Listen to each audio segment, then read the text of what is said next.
مش كل باب بنقفله ورانا بالليل بيحمينا. ساعات الباب ده بيكون هو اللي حابسنا مع كابوس احنا اللي استدعناه او هو اللي استدرجنا ليه. النهاردة في العتمة هنفتح ابواب مقفولة من سنين، هنمشي في شوارع القاهرة الراقية، بس مش علشان نتفرج على جمالها، احنا داخلين شقق سكنها الموت وسكنتها اللعنة. الحكاية الأولى جريمة هزت حي المهندسين في التسعينات، بشاعتها خلت العقل البشري يرفض يصدق إنها حقيقة. والحكاية التانية عن شقة في الزمالك سكانها ما خرجوش منها جثث، هم ببساطة ما خرجوش خالص. جهزوا نفسكم، لأن اللي انتوا هتشوفوه النهاردة هيخليكم تبصوا لحيطان بيوتكم بشكل مختلف تماما. بعد الفيديو ده احنا مش بس بنحكي قصص، احنا بنكشف المستور ورا أبواب مقفولة. يلا بينا نبدأ، بس كالعادة ما تنساش تصلي على سيدنا محمد عليه أفضل الصلاة والسلام، وتحط اللايك وتشترك في القناة وتصلي فروضك كاملة لو انت ما صليتهاش. يلا نسمي الله ونبدأ الحلقة.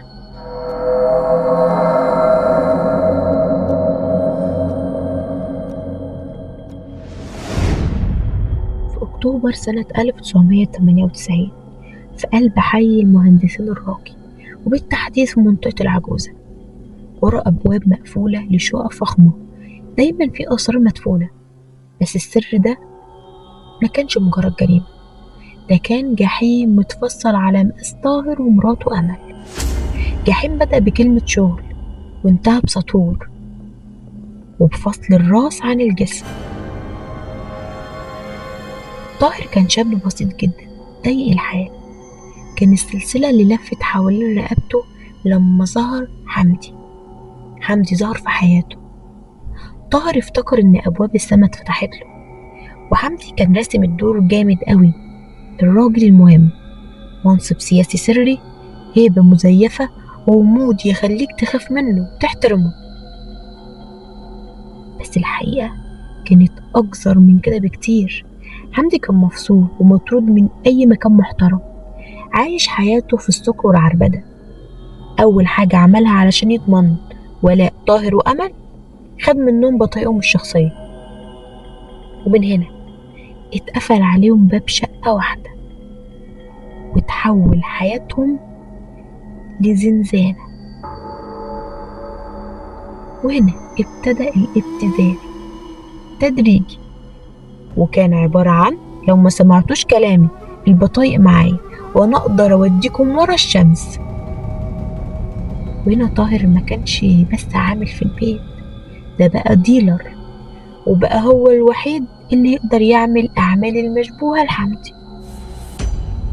حمدي ما كانش مجرد مجرم، ده كان مريض بدأ يظهر عليه رغبته الشاذة، بقى بيجبرهم يعملوا حاجات بصراحة تقرف، ما كانش أي بشر يقدر يستحملها. وهنا طاهر بيقول كان بيشوف الخوف في عيني بيستلذ، كان بيبص لولادي ويفضل يهددني بيهم، كنت بشوف مراتي بتموت قدامي كل يوم، والسكينة اللي كنت بسخنها كان لازم تعدي على دماغي قبل ما تلمس ايدي. وهنا الضغط بيولد الانفجار، والانفجار المرة دي كان دموي. طاهر وأمل قرروا إن هما ينهوا القصة بالليل، وسموا الليلة دي ليلة الوداع. وهنا لبسوا قناع الضحية لآخر مرة، وهيئوا الجو لحمدي علشان يسهروا سهرته الأخيرة. والعصير اللي قدموه ليه ما كانش مجرد فاكهة، ده كان محقون بكميات مهولة من المنومات والعقاقير. حمدي بدأ يختل توازنه، عينه بدأت تغيب، جسمه الجبل ده وقع على الأرض زي الشوال. وطاهر هنا ما كانش عاوز يقتله بس، ده كان عاوز يمحيه. جاب سلك كهربا ولفاه حوالين جسم حمدي كله علشان يتأكد إنه هو مات، وصعقه بالكهربا. هل هنا كده خلص غله؟ طاهر مسك السكينة وقعد يغرسها في جسمه كله، وبعدها مسك الساطور وفصل راس حمدي من على جسمه.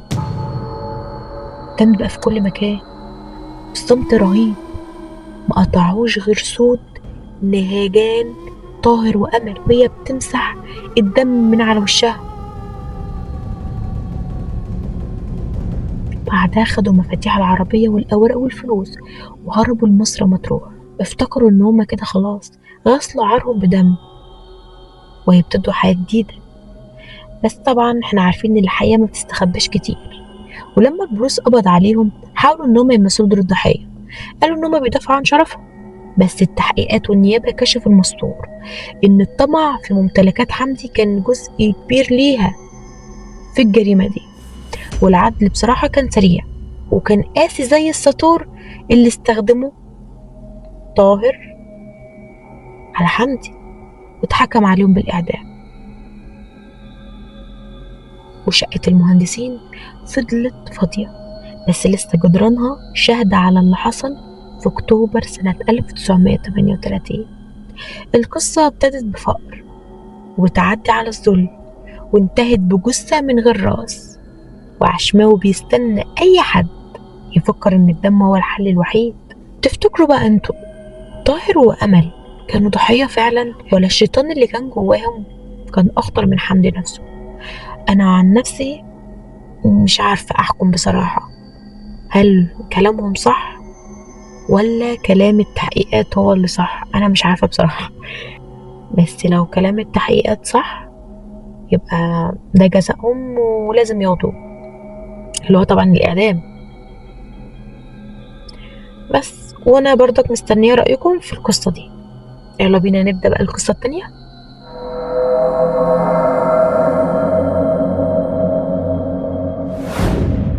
في قاعدة في عالم العقارات بتقول المكان ملهوش ذنب في اللي بيحصل جواه.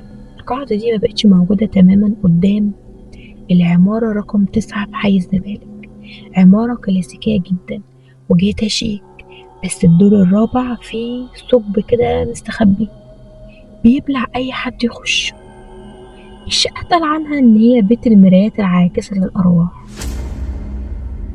مش عارفة هل ده بجد ولا لأ، بس اللي هحكيه النهاردة مش مجرد إشاعة، دي حكاية خالد اللي دخل الشقة علشان يصور فن بقى لوحة متعلقة على جدران الشقة. ما تيجي نشوف الحكاية؟ خالد كان مصور فوتوغرافر مهووس بجمال القديم، ولما شاف إعلان شقة للإيجار بسعر مغري في الزمالك بس ما افتكرش إن ده فخ، افتكر إن دي لها لقطة عمره. الشقة كانت واسعة وشبابيكها خشبية ضخمة، النجف كريستال، حاجة كده من اللي قلبه يحبها، وكان مستني إن هو يلاقي حاجة شبه دي. طبعا مفكرش وراح. ولما وصل العمارة اتقابل بالبواب، وكان البواب بيقوله يا أستاذ خالد، الشقة دي بقالها 20 سنة مقفولة، نصيحة بلاش تفتح الشبابيك بالليل وبلاش تبص للمرايات كتير، المكان ده مش صح، فكر. خالد هنا ضحك واعتبر الكلام البواب ده مجرد خرافات، عاوز بس بقشيش زيادة، واداله فعلا، ودخل وقفل باب الشقة وراه، وما كانش يعرف ان هو قفل على نفسه باب الجحيم.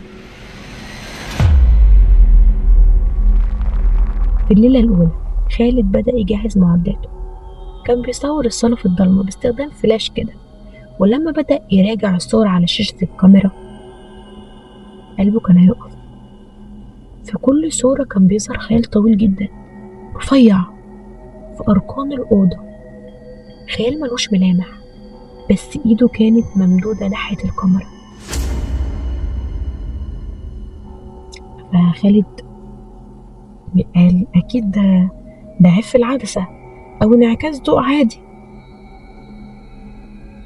بس التفسير المنطقي إن طالما سمع صوت همس يبقى في حد، وفعلا سمع صوت همس جاي من الحمام، صوت ست بتغني لحن حزين كده، لحن يخلي الشعر الإيد يقف. فخالد دخل الحمام لقى المراية عليها بخار ومكتوب بالصابع: دوري.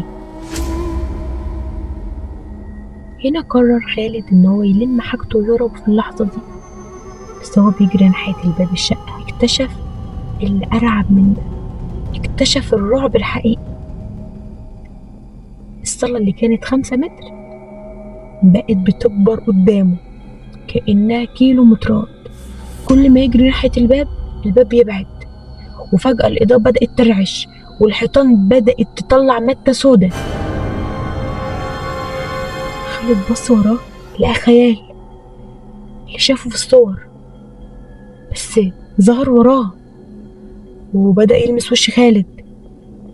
خالد حس ببرد جامد، كأن الدم اتنشف في عروقه، وبدأ يحس إن ملامحه بتتسحب، عينه بتختفي، بقه بيتقفل تدريجي لدرجة إن هو ما كانش عارف يصرخ. وفي اللحظة دي المرايات اللي في الشقة كلها بدأت تتشق وتتكسر.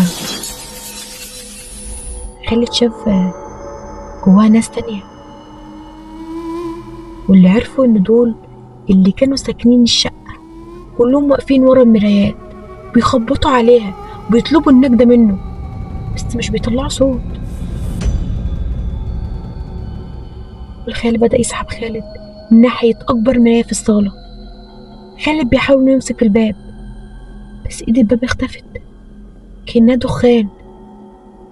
خالد استسلم ودخل جوه عالم المرايات علشان ينضم لمجموعة المفقودين في شقة رقم 9. ولما البوليس دخل الشقة بعد بلاغ من الجيران بريحة غريبة، ملقوش جثة، لقوا بس كاميرا خالد مرمية في نص الصالة.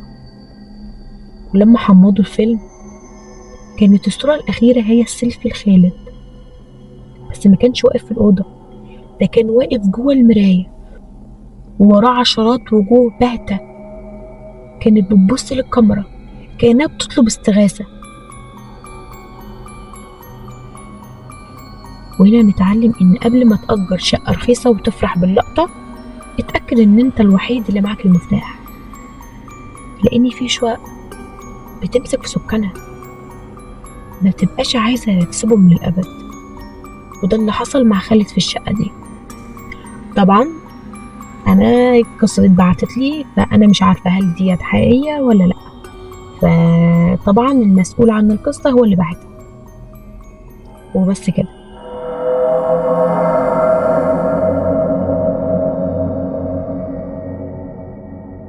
وفي النهاية سواء كانت الجريمة من صنع البشر زي اللي حصل في المهندسين، أو كانت نتيجة عن قوة مش مفهومة مش معروفة زي شقة الزمالك، الحقيقة الواحدة هي إن المكان بيفضل شايل أثر، وجدران الشقة دي بتكون الشاهد الوحيد من لحظات الغضب، الرعب، الضعف.